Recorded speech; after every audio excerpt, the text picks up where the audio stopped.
साथियों, पिछले सप्ताह से हम देख रहे हैं संसद की कार्रवाई, और जिन नौजवानों ने पहली बार अपना वोट 2014 में डाला, उसके बाद 2019 में डाला और अब डाला, उनके लिए एक नई बात यह है संसद की कार्रवाई में विपक्ष की आवाज कैसे उठाई जाती है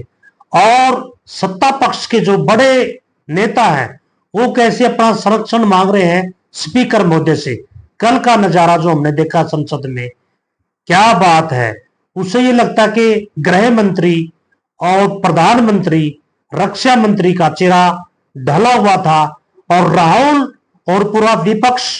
पूरी मजबूती के साथ पूरे मुद्दे, पूरे भारत के जो ज्वलंत मुद्दे थे, एक एक मुद्दे को बड़ी प्रमुखता से उठाया, जिसका जवाब देना सरकार के लिए बड़ा मुश्किल था। इसलिए इसमें जो नई बात और निकल करके आई है वो ये है, विपक्ष भविष्य में भी ऐसी अपनी आवाज उठाएगा जनता के लिए, ये उम्मीद करती पब्लिक। दूसरा, जिस प्रकार से ये शोर शराबा करते हैं, चाहे सत्ता पक्ष है चाहे विपक्ष है, बीच में ये ऐसा लगता है जिन्होंने पहली बार वोट दिया था,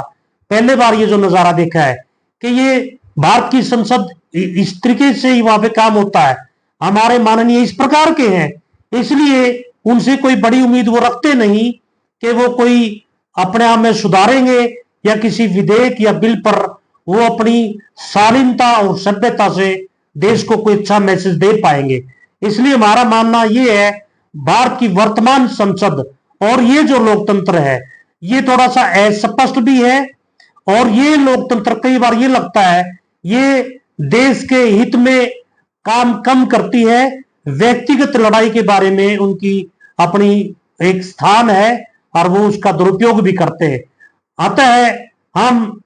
केवल उम्मीद ही कर सकते हैं कि हमारे माननीय, चाहे सत्ता पक्ष के हैं चाहे विपक्ष के हैं, वो थोड़ा शालीन तरीके से, सभ्य तरीके से किसी भी विधेयक पर, बिल पर, अभिभाषण पर विरोध करें या उसका समर्थन करें, पर वो मर्यादा में बात रखें, तो कम से कम नए जो वोटर थे वो उनसे कुछ सीख पाएंगे